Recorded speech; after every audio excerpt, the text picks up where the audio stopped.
नमस्कार दोस्तों, मैं हूं वंदना भारती और आप देख रहे हैं कमोडिटी इनसाइट्स। ये है 6 अगस्त का मॉर्निंग एडिशन और यहाँ पे एक पॉजिटिव न्यूज के साथ दिन की शुरुआत हो रही है।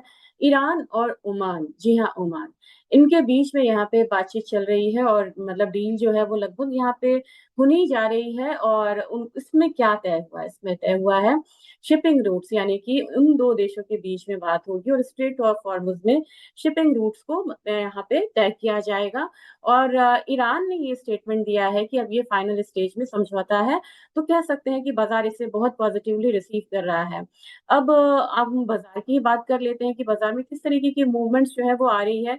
हम लोगों ने एक जो अपसाइड मूवमेंटम आता हुआ देखा था गोल्ड और सिल्वर में, वो यहाँ पे कंटिन्यू होता हुआ देखा है। डॉलर इंडेक्स में देखेंगे कि गिरावट जो है वो लगातार यहाँ पे बढ़ती हुई जा रही है।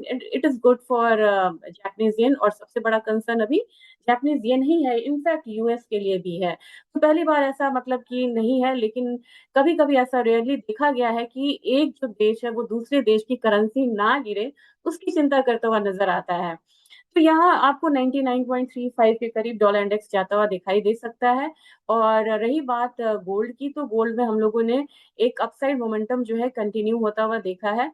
और नेक्स्ट जो है यहाँ 4438 के लेवल्स जो है बनते हुए नजर आ सकते हैं, यानी कि 80-85 डॉलर, $88 का अपसाइड अभी भी यहाँ पे बनता हुआ नजर आ रहा है गोल्ड में। और जिन लोगों को रेफर करना है स्पॉट मार्केट का गोल्ड, क्योंकि वो बहुत क्लियर इंडिकेशंस देते हैं, ये आपको 4382 वाला लेवल दिखाता हुआ नजर आ रहा है। यानी कि अभी भी यहाँ पे 80 से 90 डॉलर तक की जो गुंजाइश है अपसाइड की, वो बनती हुई नजर आ रही है। कितना अपसाइड है? 1% का एक अपसाइड है। इस हिसाब से हमारी कमोडिटी जो है, यानी कि हमारे मार्केट में हम लोगों ने ये जो ये वाला थ्रेशोल्ड है इसको पार नहीं करा है। तो 1,49,500 ये लेवल्स आज हम टच करता हुआ देख सकते हैं। और एक बारी ऑफिशियली हो सकता है कि गोल्ड 1,50,000 के नजदीक भी पहुंचे। अब स्पॉट मार्केट में चांदी किस तरीके से ट्रेड कर रही है? लगभग हम लोगों ने एक पैटर्न बनता हुआ देखा है जिसमें कि ब्रेकआउट की गुंजाइश इसमें आती हुई लग रही है। $65 तक आप उम्मीद कर सकते हैं, लेकिन ये एक हर्डल है, इस हर्डल को याद रखिएगा।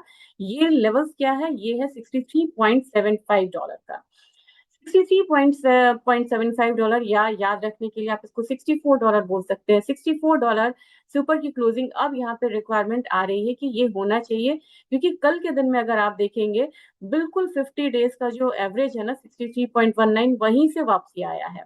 और ये आपको 9 डेज से तो ऊपर क्लोजिंग दे दिया इसने, बड़े अच्छे से दिया, अभी मेंटेन भी कर रहा है।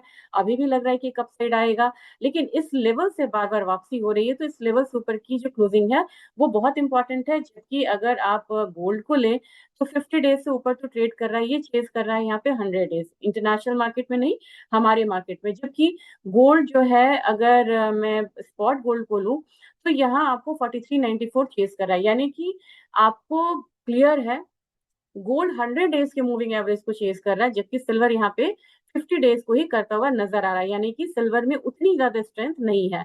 तो फिलहाल दोबारा सिल्वर पे आएंगे और आज होप करते हैं कि 63.25 से ऊपर की इसकी क्लोजिंग हो, ताकि इसके नए अपसाइड का एक मोमेंटम बने। चलिए, सिल्वर की बात कर रहे हैं तो अब M6 की हम बात करेंगे। यहाँ पे सेम कंडीशन है, 9 डेज की मूविंग एवरेज से ऊपर है। अब यहाँ पे आज के दिन में हो सकता है कि 233 तक के लिए एक मूवमेंट जो है अपसाइड का आता हुआ दिखाई दे। अभी 0.5% का ही अपसाइड है, तो मुझे लग रहा है कि धीरे धीरे मोमेंटम जो है वो कैच होता हुआ नजर आ सकता है। बात एग्रीमेंट की हो रही है, लेकिन क्रूड इतना कमजोर नहीं है। अगेन ये कोशिश कर रहा है 200 के डीएमए से ऊपर आने का। मुझे लग रहा है कि प्राइसेस एक बार $78 तक आता हुआ दिखाई दे सकता है। इसे आप ये मत मानिए कि एग्रीमेंट में कोई दिक्कत आ रही है, नहीं। क्रूड ऑयल बहुत नीचे आया था, जबकि स्पॉट मार्केट में इसकी तेजी जो है वो बनी हुई है। तो एक हिसाब से मुझे लग रहा है कि हमारे मार्केट में भी 200 डीएमए से, ये देखिए यहीं पे आके मार्केट रुक गई थी। एक बार ऊपर की तरफ आता है तो 7400 तक प्राइसेस को माता हुआ देख सकते हैं। नेचुरल गैस में दबाव की स्थिति अभी बनी हुई है। 256 के करीब यहाँ पे ट्रेडिंग हो रही थी। मुझे लग रहा है कि आज लोअर साइड फिर से ब्रीच होता हुआ नजर आएगा, यानी कि 254-52 के करीब जाते हुए हम दिखाई दे सकते हैं। और नेचुरल गैस में अभी आप फिलहाल यहाँ पे बाइंग की बात ना करें, क्योंकि मुझे लग रहा है कि बाइंग आने में यहाँ टाइम लग सकता है। और हो सकता है कि हम नीचे निचला वाला स्तर देखते हुए 248 के करीब भी जाते हुए दिखाई दे सकते हैं। रही बात अब यहाँ पे काउंटर्स की, एल्यूमिनियम काउंटर की, एल्यूमिनियम काउंटर में 351 की एक्सपेक्टेशन जो है वो मुझे लग रही है। आज के दिन में अगर मैं आपको मार्केट दिखाऊं तो मार्केट में मुझे लग रहा है कि अच्छा खासा एक जो मतलब कि अपसाइड है वो बेस मेटल काउंटर भी देख रहा है। 0.32% का अपसाइड आपको कॉपर में है, एल्यूमिनियम 0.8% बढ़ा हुआ है। इसके बाद अगर आप देखेंगे कि जिंक में भी 0.4% का अपसाइड है। तो आज का दिन जो है बेस मेटल काउंटर के लिए भी एक अच्छा मतलब की दिन हो सकता है। 348, 351 ये आपको एल्यूमिनियम के लिए रहेगा, डाउन साइड 344 तक ही रहना चाहिए। जिंक में एक हम और हाई बनता हुआ देख सकते हैं, तो 392 ऑलरेडी क्लोजिंग हुई थी, धीरे धीरे 400 का साइकोलॉजिकल लेवल ये चेज करता हुआ नजर आएगा। बात आज कॉपर की करेंगे। कॉपर ने भले ही हमारे मार्केट में कब का हाई लगा हुआ है, ये आपको डेट मैं बता दे रही हूँ। डेट था 13 मई को लगा था और रेट से हमारे 1414। लेकिन हमारी मार्केट में तो दूरी है अभी, मतलब ऑल टाइम हाई को ब्रीच करने के लिए, और 1385 का लेवल आपको आ सकता है। लेकिन इंटरनेशनल मार्केट में हम लोगों ने ऑलरेडी नया हाई बनते हुए देखा है, इस बात को ध्यान में आप रखिएगा। और हमारी मार्केट धीरे धीरे चेस करती हुई नजर आएगी, यानी कि ऑल टाइम हाई लग चुका है आपको कॉमिक्स में। और यहाँ पे डिसरप्शंस बहुत ज्यादा हो रहे हैं, इसका भी एक इम्पैक्ट आता हुआ दिख रहा है।